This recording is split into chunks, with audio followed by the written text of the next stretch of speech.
Give the green light to supersize and grow your business. Sharon Horne-Ellstrom here. And our idiom for today, as I put down my coffee, is to give the green light. Found this pack of green Pop Rocks, which I haven't had these since I was a kid. Not sure I'll eat them. They're watermelon, and they always explode in your mouth and you kind of feel weird. So probably not, but they were great for the video. Introduction of green, since I couldn't find any green clothes to wear today. So today our idiom comes from the railroad industry, where they used to use green lights, green and red lights, to signal when it was safe for a particular train to proceed on the track. Why? Because tracks are used for two-way traffic, right? Sometimes trains go one way on the track, sometimes they go the other way on the track. And so that they would have less collisions, because of course there were train wrecks, and there still are, they used that signaling system. And now we have green traffic lights, which mean, yes, you may proceed and go. Red means stop. Yellow means, believe it or not, people, stop, warning. Most people they think it means gun it through the intersection. So this idiom became popular with trains in the 18th century, but by the early 19th century, it had become used more generally to proceed with anything, to go forward with something. So if your boss, or if you decide you're going to go forward with a business project, you give it the green light. Really common terminology. And I found a list of 10 things to do before you give a project or a business the green light. And I highly recommend each and every one of these. So I want to share the list with you quickly, which requires my magnifying glass. Number 1, test your assumptions. We assume a lot of things when we want to do something, but we have to make sure we do our homework and investigate and actually make sure it meets these other criteria. So we have to think about, well, what are we assuming is going to happen if we do this or don't do this? Secondly, we want to ensure it's aligned with our key performance indicators, our goals and our values and our mission as an individual and as a business. We want to make sure it feels right for us and it is right for us before we go ahead and do it. Number 3, we want to take a step back and look at the big picture. Because again, just like testing our assumptions, we want to make sure that we're considering the consequences and the results and the impact of it on other things our company's doing.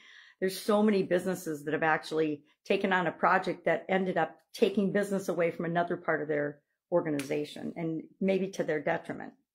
4th, we want to analyze the pros and cons. I am a big believer, of pros and cons, plus and minus analysis of decisions before we make them.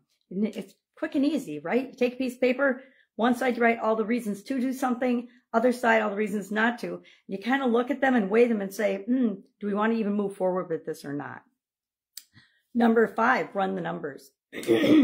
So often people forget to do projections. And again, it's your best guess and it's assumptions. But again, you're going to take a look and make sure those assumptions are conservative and make sense.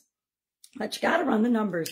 Excuse me. What's it really going to cost you to implement the project, and what's the return going to be? What's your ROI?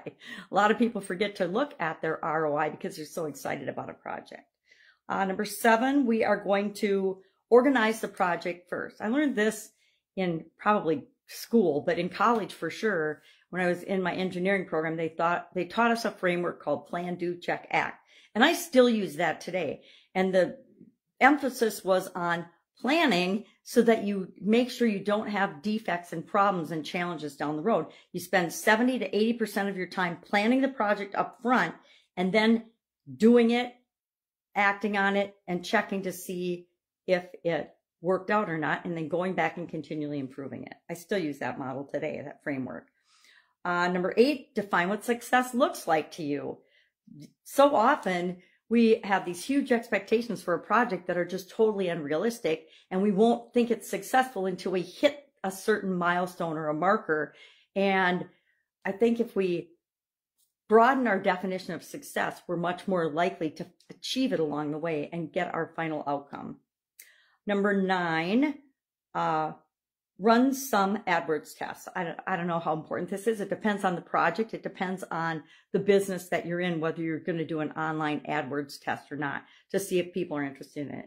And this is one of my favorite ones. Number 10, talk to real life customers. Talk to real life people that are going to be involved or impacted by the project. If it's an internal project to your organization, Jesus, talk to the people that are going to have to use the system or use the new software program or use the new tools or interact with customers based on applying the new tools, and answer questions as to why it messed up the quality of the end product, which it shouldn't happen because you're going to plan ahead. But ask real humans, real people, whether they want something or not, whether it's for them or not. Because a lot of times, remember being in corporate America, we would have these great ideas in the C-suite, and we would say, oh, let's roll this out to the entire organization, only to find out that we didn't know everything. Imagine that, not knowing everything. And we were making assumptions that were actually counterproductive and counterintuitive to what we thought was the right thing to do. So that's our idiom for today. I'd love to know your experience with this particular idiom. Give it the green light. I'm like one of those people that likes to ask for forgiveness instead of permission. So I didn't always ask to get the green light, but I always gave myself permission to take the green light when I wanted to do a project. All right, have an awesome day, and I'll, of course, be with you tomorrow.